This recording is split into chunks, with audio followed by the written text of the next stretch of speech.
BNP গুজরাটের কসাই মোদিরে আনতে চাইছিল শপথের অনুষ্ঠানে।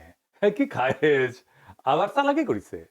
কইছে আমরা সার্কের সব রাষ্ট্রপ্রধানরে ডাকিছি, পাকিস্তানরেও ডাকিছি, মানে ব্যালেন্স করিচ্ছে পাকিস্তান ইন্ডিয়া।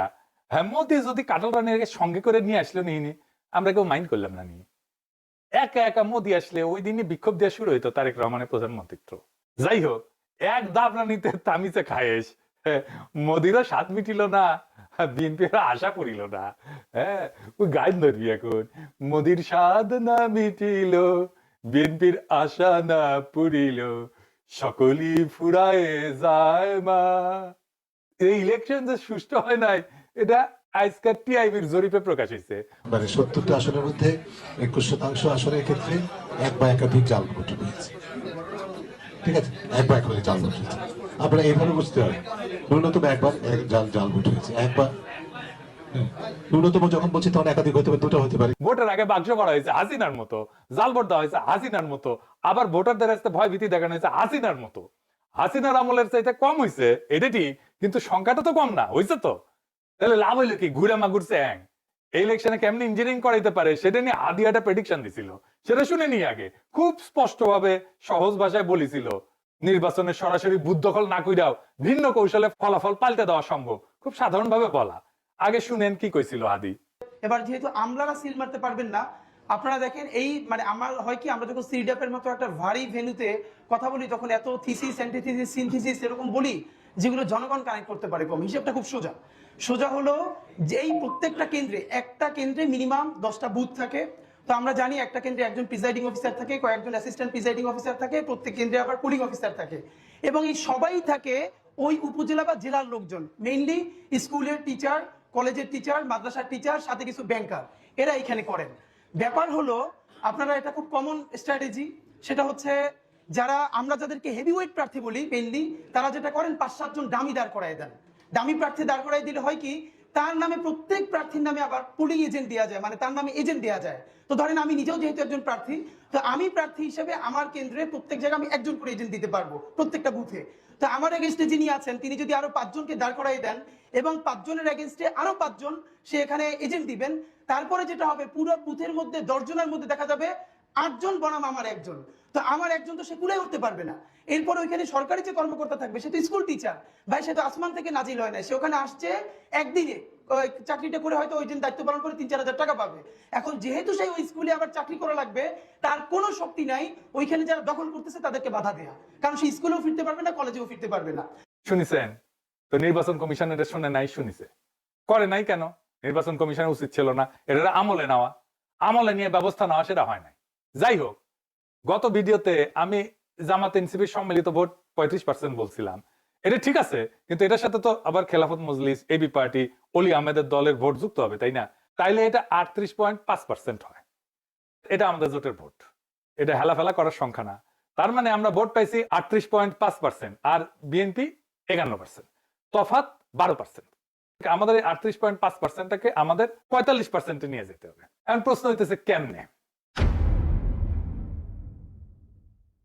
আমরা যে 38.5% ভোট পাইছি এটা কোনো ছোট বিষয় না, কিন্তু একটা দেশে এত বড় সমর্থন একদিনে তৈরি হয় না। শুধু আমাদের ভোট বাড়ালেই চলবে না, আমাদের ভোট রক্ষা করতে হবে।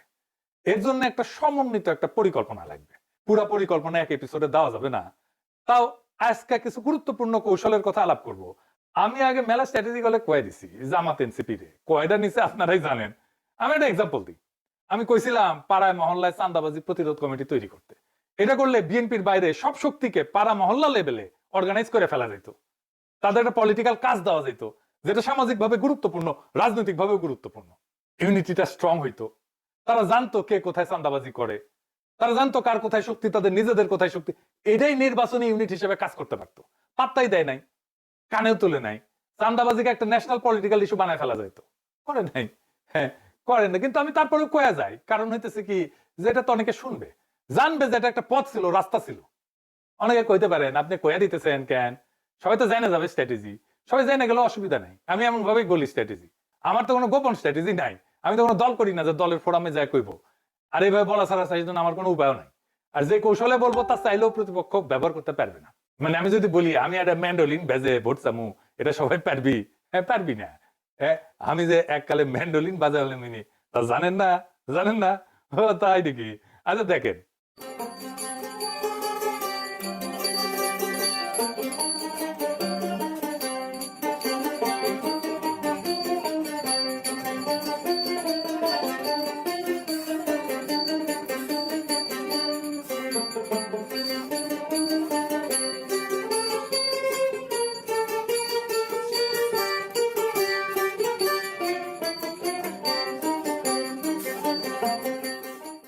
শুনেছেন ক্যাঙ্কা বাজাচ্ছিলাম, এখন আর অবশ্য বাজাই না। এই জীবনে তো কত কিছু বিসর্জন দিছি। যাই হোক, প্রথম যে কাজটা সেটা হচ্ছে এই যে নির্বাচনী জোট, ঐক্যবদ্ধ বাংলাদেশকে একটা ন্যূনতম পলিটিক্যাল কর্মসূচির ভিত্তিতে ক্রিস্টালাইজ করতে হবে। এর ভিত্তি হবে জুলাই বিপ্লব, 2 নাম্বার ফ্যাসিবাদ বিরোধী, 3 নাম্বার আধিপত্যবাদ বিরোধী। এই 3টে ইস্যুতে জোট। এইটারে কিভাবে ক্রিস্টালাইজ করা যাবে সেটা আমি আরেক পর্বে বলবো। আজকে কিছু প্র্যাকটিক্যাল ইমিডিয়েট পরিকল্পনা কথা কইতেছি। আজকে মূলত কিছু অর্গানাইজেশনের পরিকল্পনার কথা বলবো। তো এই যে কইছি প্রথমে 38.5 থেকে 45%, এই 6.5% কোথেকে আসবে? 6.5% আনতেই হবে, বা 7%-এর মতো ভোট কোথায় থেকে আসবে? হাওয়া থেকে পড়বে না, কই থেকে আসবে? আসেন সেটা দেখি। তো এই যে 6.5% বা 7%, এর তো কারো না কারো ভোট। কারা? কাদের ভোট? আমি খুব একটা পরিষ্কার হিসাব দিই। আমি 2টা খুব স্পেসিফিক জায়গা দেখাই দিব। স্পেসিফিক জায়গা। 1 নাম্বার, নতুন ভোটার, তরুণ প্রজন্ম, যারা নতুন ভোটার হবে এই 5 বছর পরে। অনেকে মনে করে ভোট মানে একই মানুষ বারবার ভোট দেয়। না, ভোট নদীর মতো। দেশ বদলায়, মানুষ বদলায়, ভোটারও বদলায়। প্রত্যেক 5 বছর কি হয়? বাংলাদেশে প্রত্যেক বছর প্রায় 9 থেকে 10 লাখ মানুষ মারা যায়। তার মানে ভোটার আজকে যারা ভোট দিয়ে গেছে তার মধ্যে 50 লাখ মানুষ সামনের নির্বাচনে ভোট দিতে পারবে না। 5 বছরে প্রায় 50 লাখ মানুষ সামনের নির্বাচনে ভোট দিতে পারবে না। এই মানুষগুলো বড় অংশই বয়স্ক ভোটার। একই সময় নতুন ভোটার তালিকায় ঢোকে, কিছু ভোটার বাইরে যায়, মারা যায়, কিছু নতুন ভোটার তালিকায় ঢোকে। প্রায় 45 থেকে 65 লাখ তরুণ, কারণ আমাদের মৃত্যুর হার হচ্ছে জন্ম হার বেশি। তার মানে কি দাঁড়ালো? 5 বছরে প্রায় 50 লাখ পুরনো ভোটার কমে যাবে, আর 50 থেকে 60 লাখ নতুন ভোটার ঢুকে পড়বে। মোট সংখ্যা খুব বেশি বাড়বে না, কিন্তু ভোটারদের চেহারা বদলে যাবে, ডেমোগ্রাফি বদলে যাবে, চিন্তা বদলে যাবে। এই পরিবর্তনটাই সুযোগ। যেই দল পুরনো সমর্থকদের ধরে রাখার রাজনীতি করে সে ধীরে ধীরে ছোট হয়ে যায়। যে দল নতুন ভোটারের মন জয় করতে চায় সে ভবিষ্যৎ দখল করে ফেলে। এন্ড হিসাবটা দেখেন, আমাদের হিসাব আছে 38.5%, আমাদের দরকার 45%। এই 6.5% তো বাড়াইতে হবে। মানে দেশে যদি মোট ভোটার 8 থেকে 9 কোটি হয়, তাহলে 6.5% মানে 50 থেকে 60 লাখ ভোট। এই সংখ্যাটা শুনে বড় মনে হয়, কিন্তু বাস্তবতা দেখেন প্রত্যেক 5 বছরে এই নতুন ভোটার ঢোকে 50 লাখের মতো। তার মানে নতুন ভোটারদের বড় অংশটাকে যদি আমরা ধরতে পারি, 6.5% পাওয়া এটা অসম্ভব না। তাহলে কি করতে হবে? কলেজ বিশ্ববিদ্যালয় শক্ত সংগঠন গড়ে তুলতে হবে। আমাদের তো আছেই কলেজ বিশ্ববিদ্যালয়, আমাদের সংগঠন শক্ত। ছাত্র সংসদ নির্বাচন দাবি করতে হবে, এটি গুরুত্বপূর্ণ। সমস্ত কলেজ বিশ্ববিদ্যালয় এখন ছাত্র সংসদ নির্বাচন হতে হবে।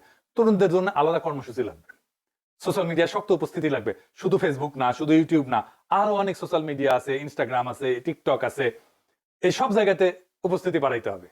তরুণদের ভোট যদি 2 থেকে 3% বাড়াইতে পারে তাহলে কিন্তু গেম চেঞ্জ হয়ে যাবে। আমাদের শিবিরের মতো একটা শক্তিশালী ছাত্র সংগঠন আছে, এনসিপির মতো তরুণদের দল আছে, তারা তরুণদের টানবে। তরুণরা অ্যান্টি এস্টাবলিশমেন্ট হয়, আর আমরা তাদেরকেই টার্গেট করব। আমরাই সবচেয়ে ভালো অবস্থানে আছি তরুণদেরকে অ্যাট্রাক্ট করার জন্য, বিএনপি না। 2 নাম্বার, হতাশ মানুষ। কিছু মানুষ এখন বিএনপি শাসন দেখে হতাশ হবে, প্রতিহিংসা দেখে হতাশ হবে, চান্দাবাজি ধান্দাবাজি দেখে হতাশ হবে, সন্ত্রাস দেখে হতাশ হবে। কিছুদিন পরে ইকোনমির অবস্থা তো জয় বাংলা হয়ে যাবে, জিনিসপত্রের দাম বাড়বে। আগেই কয়ে রাখলাম, আবার এর জন্য আমার দোষ দিয়েন না। সরকার তার খরচার জন্য টাকা ছাপাইতেছে ঋণ করিয়া। এই যে রমজান আসতেছে, আপনি দেখেন জিনিসপত্রের দাম কেমনে পাগলা ঘোড়ার মতো বাড়তে থাকে। ডলারের দাম বাইরে গেছে, ডলার প্রতি 1 টাকা। এই ইলেকশনের পরপরই দাম অলরেডি বাইরে গেছে জিনিসপত্রের। দেখেন খেসারির আগে ছিল 85 থেকে 90 টাকা কেজি, বাইরে 100 টাকা হয়েছে। পেঁয়াজ 50 টাকা থেকে 60 টাকা হয়েছে। দেশি রসুন 90-100 টাকা থেকে 120 টাকা হয়েছে। পাইকারি পর্যায়ে সোয়াবিন তেল লিটার প্রতি 185 থেকে 95 টাকা হয়েছে। আর পামেল বিক্রি হয়েছে 155 থেকে 165 টাকা লিটারে। পেঁয়াজের দাম বাড়ছে, মাংসের দাম বাড়ছে। এই প্রসঙ্গে একটা মৌলানা ভাসানীর কৌতুক মনে পড়ে গেল। আমি মনে হয় আগে কইছিলাম এই কৌতুকটা, যদি না শুনে থাকেন তাহলে শুনেন। তো মৌলানা ভাসানী বক্তৃতা দিচ্ছে, তার পাশে বসে আছে মশিউর রহমান জাদু মিয়া। জাদু মিয়া কিন্তু জিয়াউর রহমানের সরকারে ছিল, মন্ত্রী ছিল, উপদেষ্টা ছিল। জিয়াউর রহমানের সেকেন্ড ম্যান ছিল বলতে পারেন, ন্যাপের মশিউর রহমান জাদু মিয়া। ওনার মেয়ে আবার এখন বিএনপি করে, মশিউর রহমান জাদু মিয়ার মেয়ে। তো মৌলানা ভাসানী বক্তৃতা দিতেছে, জ্বালাময়ী বক্তৃতা দিতেছে। চালের দাম বাড়ছে, তেলের দাম বাড়ছে, ডাইলের দাম বাড়ছে, মদের দাম বাড়ছে কিনা কইবার পারুম না, জাদু মিয়া কইবার পারবো, বুঝছাও? মানে জাদু মিয়া নাকি ছিল আর কি, হিসেবের প্রচুর একটা সিস্টেমের মধ্যে বেস্ট ছিল আর কি, জানা যায়। ও আচ্ছা আচ্ছা, আর একটা কথা কয়ে রাখি আপনাদের, যারা শেয়ার মার্কেটে বিনিয়োগ টিনিয়োগ করেন তাদের কই, করেন নাকি অনেকে? হ্যাঁ, এটা বুদ্ধি শিখে দেবো, টেকা টেকা কালে পাবেন।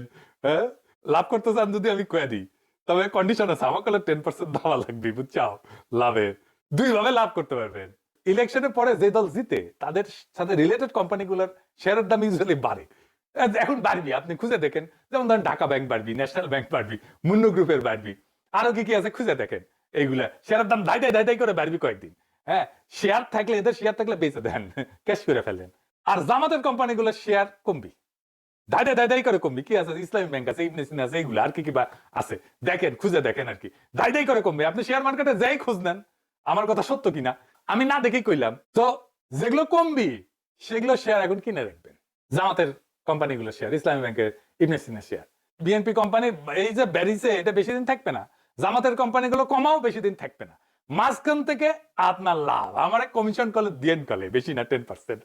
আর কারা হতাশ হবে? ক্ষুদ্র ব্যবসায়ী, হকার, দোকানদার, এদের উপরে প্রথম চাঁদাবাজেরা টার্গেট করে। এরা বিরক্ত, বিব্রত অবস্থায় থাকে, অসহায় অবস্থায় থাকে। এদের মধ্যে সংগঠন এবং প্রচারণা তৈরি করতে হবে, তাহলে দেখবেন আপনি দ্রুত জনমতকে অর্গানাইজ করে ফেলতে পারছেন। এবার আসেন আলাপ করি কিছু জায়গায় সংগঠন নাই, যেখানে সংগঠন করা নিয়ে এটা খুব জরুরি জায়গা। 1 নাম্বার, গার্মেন্টস শ্রমিক ইউনিয়ন করতে হবে।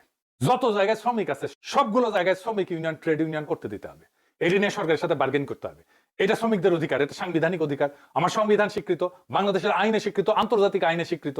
এমনকি গার্মেন্টস বায়ার যারা আমরা যে সমস্ত দেশে রপ্তানি করি, সেখানেও আমাদের শ্রমিকদের অধিকার সম্পর্কে একটা পজিটিভ, ইতিবাচক ধারণা জন্মাবে।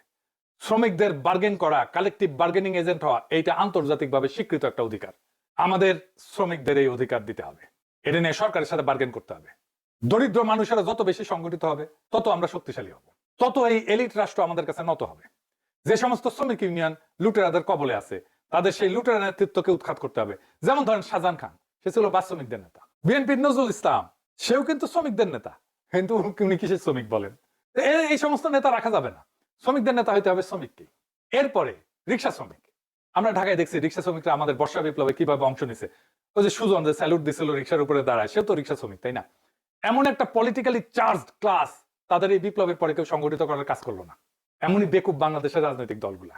আমি দেশে থাকলে ঢাকা রিক্সাওয়ালাদের প্রথম অর্গানাইজ করতাম, তাদের মহাসমাবেশ করতাম, সম্মেলন করতাম, তাদের একটা রাজনৈতিক শক্তি হিসেবে গড়ে তুলতাম। রিক্সা দিয়ে আপনি মেসেজ ছড়াইতে পারবেন দ্রুত। রিক্সা পলিটিক্যাল ভেহিকল বাংলাদেশের জন্য। আর ঢাকা শহরের রিক্সা সংগঠন, হকারদের সংগঠন, ক্ষুদ্র ব্যবসায়ীদের সংগঠন আপনার হাতে থাকলে আপনি ঢাকার রাজা। দাবলানি দিয়ে চান্দাবাজ ধান্দাবাজদের উড়াই দিতে পারবেন। সরকার কাটবে। এই রিক্সাওয়ালা দিয়ে কি করা যায়? এটা অনেকভাবে কাজ করা যায়, শুধু পলিটিক্যালি না। আমি বলি, আমি মার্কেটিং এ, বিজনেসেও কাজ করেছি। মজার একটা গল্প আছে, শুনবেন? আজ বলি, আসেন শুনি। আপনাদেরকে জানা আছে কিনা যে আমি কলে দরজ বাবার বেক্সিমকো ফার্মায় কাজ করেছি, জানেন? ওইখানে আমার মাহমুদ ভাইয়ের সাথে পরিচয়, মাহমুদুর রহমানের সাথে। তখন তিনি শাইনপুকুর সিরামিক্স এর এবং হাউজিং ছিল ওদের এমডি। যাই হোক, এই বেক্সিমকোতে আমি আপনাদের পরিচিত বেশ কয়েকটা ব্র্যান্ড নিয়ে, আপনারা চেনেন, এই নামগুলো জানেন, ওষুধের ব্র্যান্ড কাজ করছি, প্রোডাক্ট ম্যানেজার ছিলাম। যেমন ধরেন নাপা। হ্যাঁ, এই নাপা নাম হইলো কেমনে জানেন? জানেন না? NAPA, প্যারাসিটামলের কেমিক্যাল নাম আছে, N অ্যাসিটাইল প্যারা অ্যামাইনোফেনল। এই প্রথম অক্ষর নিয়ে নাপা, N এর N, অ্যাসিটাইলের A, প্যারার P, R অ্যামাইনোফেনলের A, এই দিয়ে নাপা। তারপরে অ্যারিস্টোভিট B, অ্যারিস্টোভিট M, ওইগুলো আমার প্রোডাক্ট ছিল। আর একটা প্রোডাক্ট ছিল, এখন হয়তো চলে, কিন্তু আমাদের সময় আমরা যখন ছিলাম প্রোডাক্ট ম্যানেজার, ওই সময় ওইটা নাম্বার 1 প্রোডাক্ট ছিল দেশে, শুধু বেক্সিমকো না, দেশে। আমাদের নিওসেপটিনার গ্যাস্ট্রিকের ওষুধ, এটার মার্কেটিং হয়েছে কেমনে জানেন? রিক্সা দিয়ে মার্কেটিং হয়েছে। কেমনে জানেন? ফার্মাসিউটিক্যাল কোম্পানির যে মেডিকেল রিপ্রেজেন্টেটিভ থাকে না, ওরা মোটরসাইকেল করে ডাক্তার ভিজিট, দেখেছেন না? ডাক্তারের চেম্বারের সামনে থায় ঠায় মোটরসাইকেল, হাসপাতালের সামনে থায় ঠায় মোটরসাইকেল, দেখেছেন না? তো ইনস্ট্রাকশন দেওয়া ছিল মেডিকেল রিপ্রেজেন্টেটিভদেরকে যে একদিন রিক্সা নিয়ে কাজ করতে হবে, মানে ডাক্তার ভিজিটে যাইতে হবে মোটরসাইকেল ছাড়া। আগে কলে দিন চুক্তিতে রিক্সা পাওয়া যেত, কিন্তু ওই সময় আমরা শর্ত দিছিলাম যে দিন চুক্তিতে রিক্সা দেওয়া যাবে না, সারাদিন আলাদা আলাদা রিক্সা নিতে হবে। রিক্সায় উঠে রিক্সাওয়ালার সাথে আলাপ জুড়তে হবে, কই খায়, কোথায় থাকে, কোথায় কোথায় যায়, খায় কোথায়, কখন খায়। তো আমাদের তো জাতীয় অসুখ 3টা, জানেন তো? জানেন না? 3টা জাতীয় অসুখ, গ্যাস্ট্রিক, আমাশা, কুরকুরানি। তো আলাপ শুরু করার পরে তার যে গ্যাস্ট্রিকের সমস্যা সেটা বের হয়ে যেত। রিক্সা থেকে নামার টাইমে ভাড়ার টাকা দেওয়ার সাথে সাথে এক স্ট্রিপ ওই নিউ সেফটি না হাতে ধরে দিত রিপ্রেজেন্টেটিভ, বলতে এটা খায় দেখেন দিনে 2 বার, সকালে আর রাত্রে, দেখেন কেমন লাগে, কেমন কাজ হয়। রিক্সাটা খাইতো, ভালো হইতো, মুখে মুখে ছড়াইতো তখন। এটা দাই দাই দাই দাই করে বাংলাদেশের সর্বোচ্চ বিক্রিত পণ্য হইয়া গেল এটা নিউ সেফটি না। আর অনেকে আবার উচ্চারণ করতে পারতো না, কিন্তু নিউ সেফটি পিন, ওষুধের দোকানে যাই করতে নিউ সেফটি পিন আছে। তো এই রিক্সাওয়ালাদের সংগঠন বানাইতে হবে। আবার রিক্সাওয়ালার সংগঠন বানাইতে যে জামাত বা এনসিপির অঙ্গ সংগঠন বানায় না, পিওর গণসংগঠনের রূপ দেন। মুশকিলটা হইতেছে জামাতের শ্রমিক কল্যাণ আছে একটা সংগঠন, সেটা আবার জামাতের অঙ্গ সংগঠন। এনসিপিরও তাই, অঙ্গ সংগঠন আর গণসংগঠন আলাদা জিনিস। তাহলে গণসংগঠন আর অঙ্গ সংগঠনের মধ্যে আলাদা কি বিষয়টা, এটা একটু বুঝে দেখি। হ্যাঁ, অঙ্গ সংগঠন হইতেছে রাজনৈতিক দলের একটা ছায়ারূপ ওই সেক্টরের মধ্যে। ধরেন ছাত্রদের মধ্যে বিএনপির ছায়ারূপ হইতেছে ছাত্রদল, ছাত্রদলের কাজই হইতেছে বিএনপির যা কর্মসূচি সেটাকে বাস্তবায়ন করা। কিন্তু গণসংগঠন হইতেছে এটা ছাত্রদের নিজস্ব সংগঠন, একদম ছাত্রদের মধ্যে থেকে তৈরি হয়েছে। যেমন ধরেন ছাত্র অধিকার পরিষদ, এটা ছাত্রদের মধ্যে থেকে তৈরি হয়েছে। ছাত্র শক্তি নাহিদের যে দল ছিল, এটা ছাত্রদের মধ্যে থেকে তৈরি হয়েছে। এইটার উপরে কোনো ফাদার অর্গানাইজেশন ছিল না রাজনৈতিক দলের। এইগুলো হইতেছে গণসংগঠন, জনগণের সংগঠন, ছাত্রদের দাবি নিয়ে কাজ করে। রাজনৈতিক দলের সাথে কথাবার্তা হইতে পারে, তার সাথে ঐক্য হইতে পারে, রাজনৈতিক দলের লোকেরা ওই গণসংগঠনের মধ্যে কাজ করতে পারে, কিন্তু ওইটা গণ হিসাবেই থাকবে। এটা এই দলের অঙ্গ সংগঠন না, রাজনৈতিক দলের অঙ্গ সংগঠন না, কারো পাঁচাটা সংগঠন না, তার নিজস্ব স্বাধীন সিদ্ধান্তে সে কাজ করে। এইভাবে রিক্সাওয়ালাদের সংগঠনকে জামাত বা এনসিপির অঙ্গ সংগঠন বানায় না, পিওর গণসংগঠনের রূপ দেন। সবাই কাজ করেন ওর মধ্যে, সবাই মিলে কাজ করেন, সবাই মিলে সংগঠনটা তৈরি করতে হেল্প করেন, কিন্তু আপনার ইডিওলজি, আপনার আদর্শ, আপনার রাজনৈতিক আদর্শ, আপনার রাজনীতি ওইটার উপরে চাপাই দিন না। তাদের বাস্তব জীবনের সংকট নিয়ে তারা সংগঠিত হবে। যেমন ধরেন লাইসেন্সিং, রিক্সার গ্যারেজের ভাড়া, রিক্সা শ্রমিকদের জন্য পরিষ্কারভাবে আইন নাই, বাস্তবে কার্যকর হয় না। অনেক শ্রমিক রিক্সা কেনার জন্য উচ্চ সুদে ঋণ নিতে বাধ্য হয়, তাদেরকে সহজ শর্তে সুদমুক্ত ঋণের ব্যবস্থা করা। রিক্সা শ্রমিকের জন্য কোনো ধরনের সামাজিক নিরাপত্তা নাই, তাদের কোনো চিকিৎসা ফ্যাসিলিটি নাই। এইগুলোই হবে দাবি। এইবার নারী প্রশ্ন, নারী প্রশ্ন নিয়ে নির্বাচনের সময় আমাদের প্রতিপক্ষ আক্রমণ করে আমাদের নাস্তানাবুদ করতে চাইছে। জামাতের নারী সংগঠন সবচেয়ে বড়, তারা ইলেকশন টাইমে নারীদের যত বড় মিছিল করেছে দেখেছেন না? দেখেন দেখেন, না দেখে থাকলে দেখেন।